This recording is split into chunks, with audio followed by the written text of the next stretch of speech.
Okey, antara deterministic dengan uncertainty, kita nak masukkan dalam formula yang atas tu. Katakan let's say this is formula 1 kan.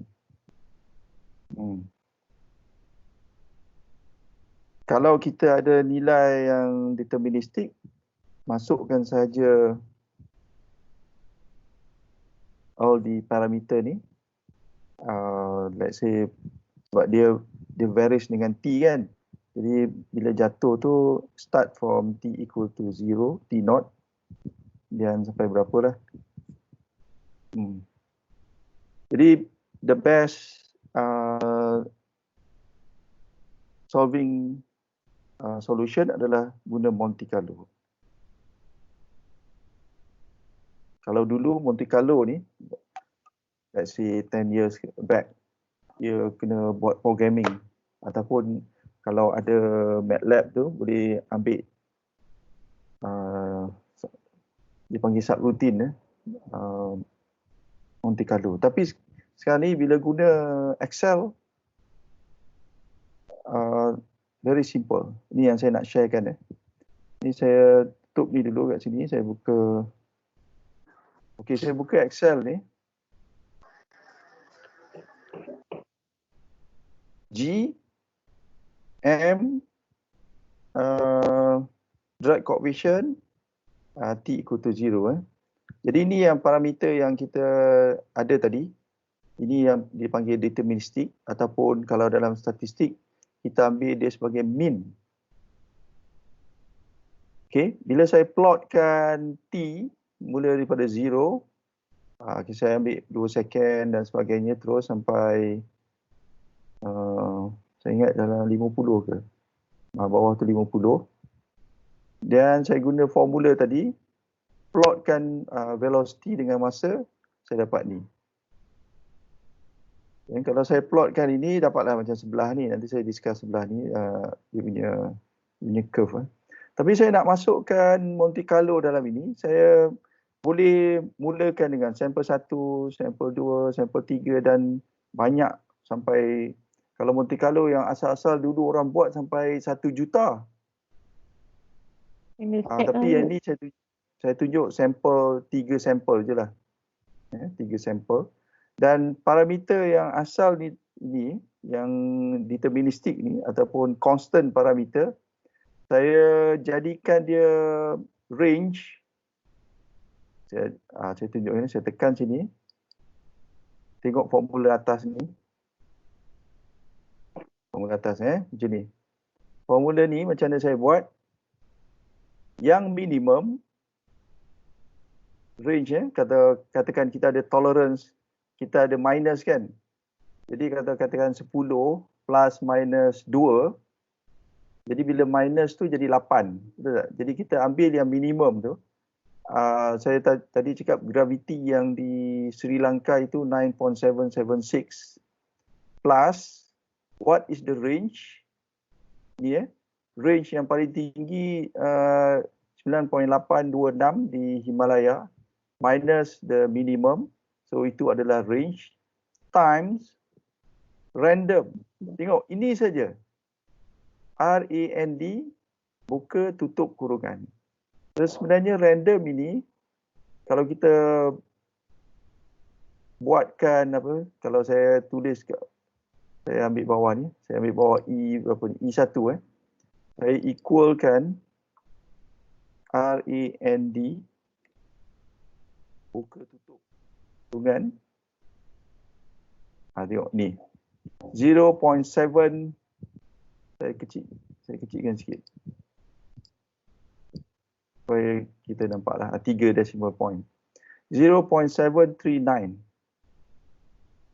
Kalau saya runkan lagi 0.285.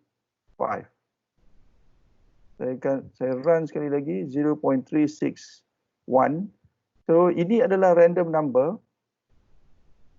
dari 0 hingga 1. So itulah dia sebenarnya the principle of Monte Carlo from 0 to 1.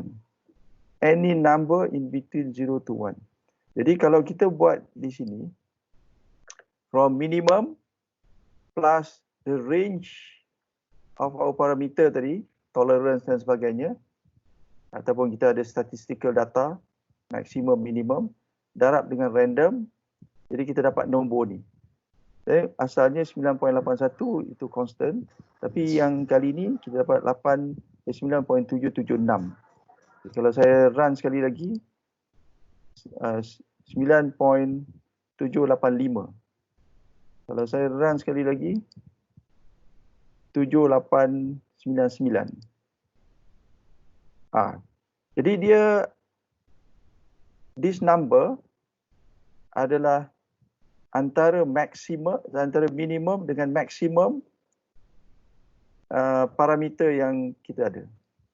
Kalau contoh dia yang lain, kita ambil mass, tadi 70 Kalau kita ambil yang sini, sebelah ni, jadi mass kita, kalau tengok ni, the minimum 50 plus range kita 100 ke 50,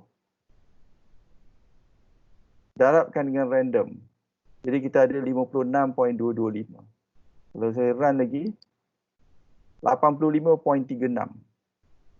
So dia akan pergi antara 50 ke 100. Ini 85.36, saya run sekali lagi. 96.09. Run sekali lagi, 87. So dia akan berada dekat situ. Akan berada di antara itu. Begitu juga dengan coefficient. Saya buat ni 12, constant.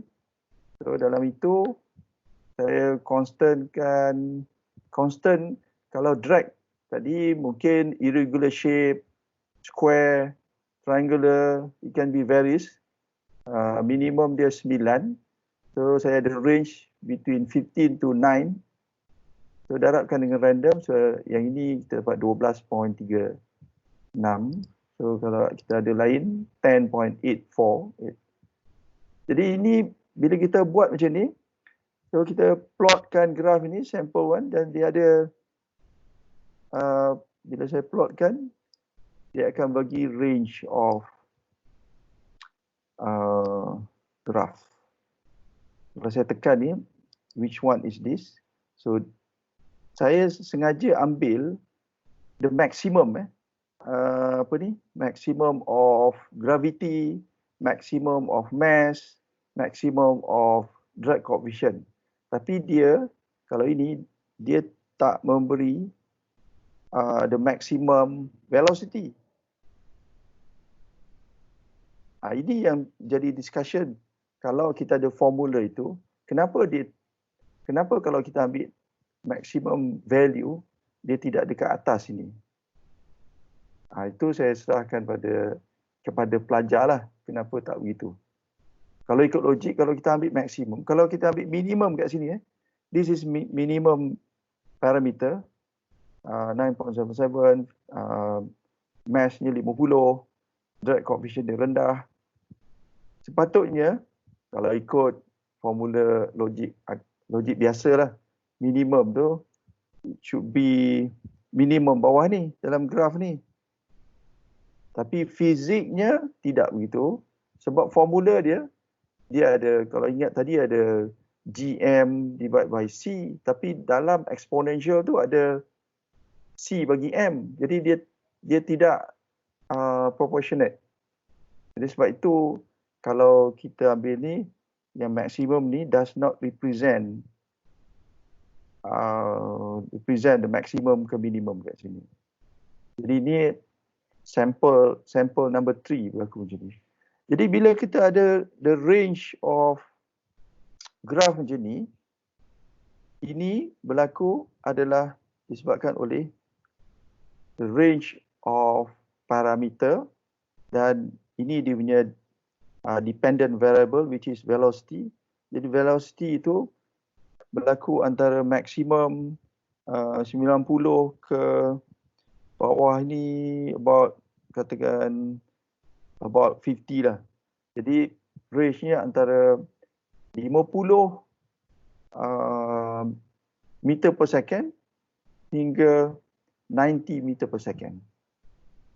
Jadi itulah sebenarnya kita kalau bagi pada satu titik saja, kita check mana yang kalau kita guna deterministik ni sahaja. To mean, to minimum. Ini. Yang ini range. Ini adalah range kalau kita gunakan deterministik parameter. So katakan parachute kita kan, contoh for example dia tak boleh lebih daripada 70 meter per second, dah rosak dah tu. Jadi katakan ini dia punya threshold dekat sini. So masih ada lagi, kalau disebabkan oleh uncertainty kepada parameter, dia boleh lebih pergi lebih laju, maknanya tak selamat lah. Jadi katakan threshold dia 70. So yang bawah ni boleh digunakan, dipakai, tapi disebabkan oleh parameter yang berbeza, yang uncertain tadi, ini tak boleh. Jadi inilah simple application of Monte Carlo yang selalunya kita selalu menggunakan parameter yang deterministik yang dapat daripada material data, dan itu sebenarnya adalah mean yang dimasukkan dalam formula, dan kita run, kemungkinan kita ada threshold, ada limitation dekat sini.